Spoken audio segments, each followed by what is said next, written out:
Hi అండి, ఇలా చూడండి. ఇప్పుడు కొత్తగా ట్రెండ్ అయిన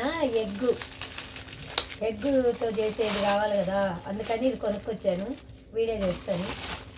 అలాగే పాత సామాన్ చాలా ఉన్నాయి, అవన్నీ వేసేసి కొత్తవి కొనుక్కొచ్చాను. అంత డబ్బులు ఏం లేవండి, తక్కువ అడిగారు. ఇదో చూడు, నాకు కడాయి లేదు, ఏవి లేదు, అన్నీ పాత ఎన్నో సంవత్సరాలు.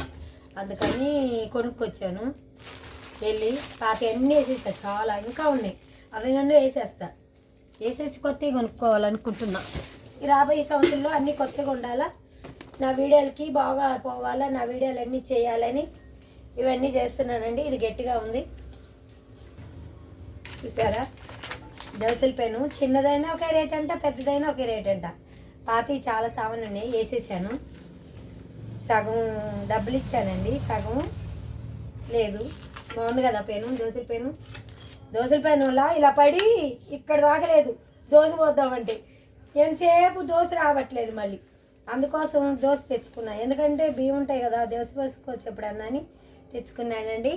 మీరందరూ నేను ఇది తెచ్చుకున్నానని ఏమనుకోద్దు, ఎందుకంటే నాకు కూడా పాత సామాన్లు ఎన్ని రోజులు నల్లగా ఎన్నో కొన్ని సంవత్సరాలు అయ్యి ఇంకా చాలా ఉన్నాయి. అన్నీ కూడా వేసేస్తాను.